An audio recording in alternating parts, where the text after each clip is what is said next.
Sejumlah kaum ibu nekat menggendong balita, sembari membawa proposal untuk mendapatkan modal usaha ke Baitul Mal Pidi Rabu, 8 Mei 2024. Jumlah warga membludak membawa proposal modal usaha di Baitul Mal sejak dibuka pendaftaran pada tanggal 6 Mei 2024. Warga membawa proposal modal usaha didominasi kaum perempuan. Selain proposal bantuan modal usaha, Baitul Mal Pidi membuka proposal untuk guru ngaji dan santri Pidi yang belajar di pondok pesantren. Pendaftaran proposal bantuan di Baitul Mal Pidi akan ditutup Senin, 13 Mei 2024.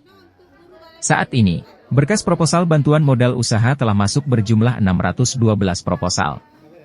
Selanjutnya, 210 proposal guru ngaji dan 120 proposal bantuan untuk santri yang mondok di Dayah.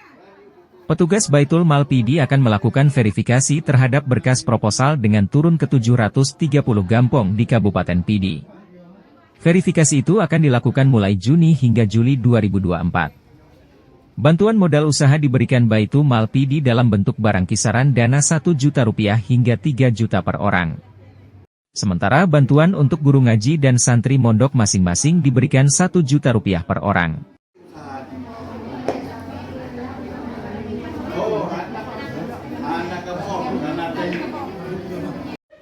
Terima kasih.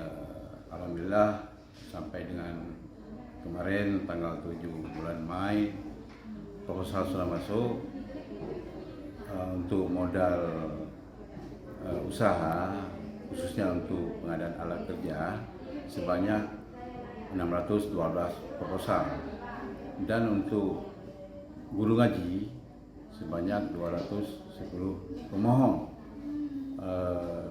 dan untuk santri mondok sebanyak 120 pemohon.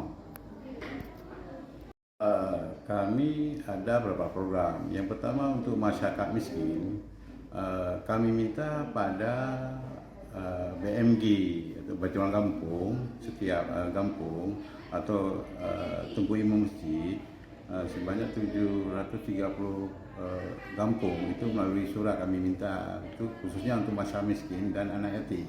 Download Tribun X sekarang, menghadirkan lokal menjadi Indonesia.